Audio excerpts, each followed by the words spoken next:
Hi guys, Unity just posted an apology in their Twitter account. It says, "We have heard you. We apologize for the confusion and the angst the runtime fee policy we announced on Tuesday caused.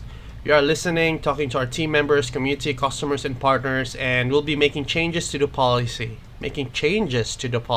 We'll share an update in a couple of days. Thank you for your honest and critical feedback." It says here, making changes to the policy. Are they planning on not reverting the policy 100%? So days ago, Unity just posted changes for their business model, and they stated that they will be charging Unity game developers a per install fee for all games made by Unity starting January 1, 2024. And this eventually angered a lot of game devs. A lot of Unity game devs just packed their bags and moved to a different game engine like Godot, Unreal, or other game engines out there. Some developers just waited and see what will unravel in the following days, and some banded together to protest against Unity. And the protest and voices of thousands of Unity game devs definitely reached Unity, and this is now their response. I think it's too late for Unity to fix this. A lot of game developers already left these past days. Most of the concerns of the community is not really about the fees or the charges or the policy itself, but on the state on how Unity just simply changes the terms of service easily without regard to its users. I did a bit of digging into the events and found out in one of the articles tackling about this issue is that one of the reasons why Unity did this and why they are pushed to make these changes is because they have never been profitable in the past years and ultimately accumulated a lot of debt, as stated here in this article. 2.6 billion, Unity's lifetime accumulated deficit over 19 years of operations. A figure we got by combining 2.2 billion lifetime debt of its last annual report with 447 million in the net losses it reported for the first 2 quarters of its current fiscal year. 1.3 billion, Unity's lifetime accumulated deficit as of December 31, 2021. So basically, Unity just did what they can to keep the company afloat. They even sized down the company and laid off nearly 300 employees last January 2023, as stated in this article. And they laid off 600 more a few months after. So from the perspective of Unity, they have a very hard choice to make. But what I don't understand is why they decided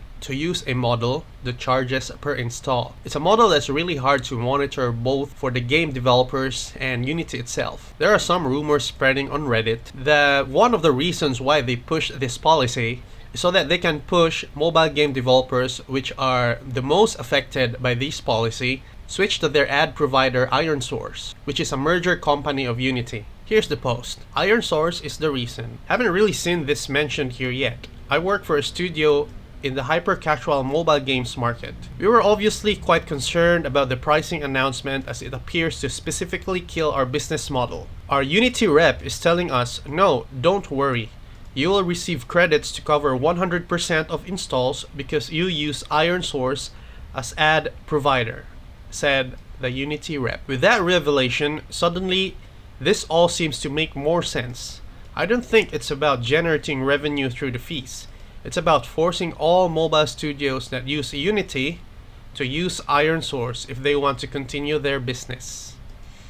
Now it makes sense. Unity will ultimately waive the fees if you use their ad services. Yeah, this will surely have a lot of mobile game developers in Unity switch to ironSource. Is that even legal? Is this against anti-competitive laws? I don't know, I'm not a lawyer. I think if they just made a fixed profit sharing model, just like Unreal did, where they will take 5% cut of the games that earns a revenue of $1 million, then maybe the community would be more accepting. Who doesn't want to help their beloved game engine, right?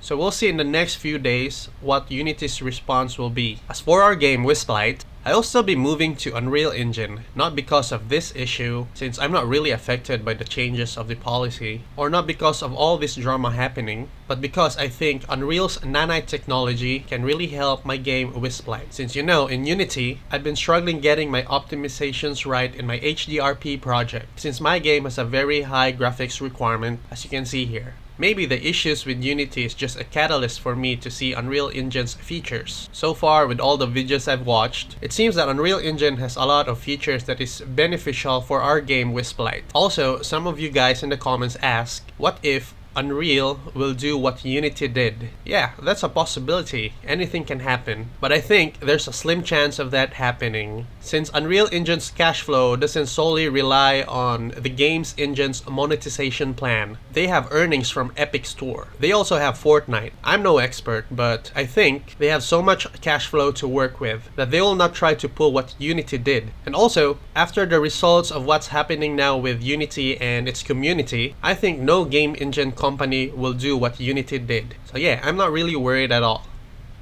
Till next time.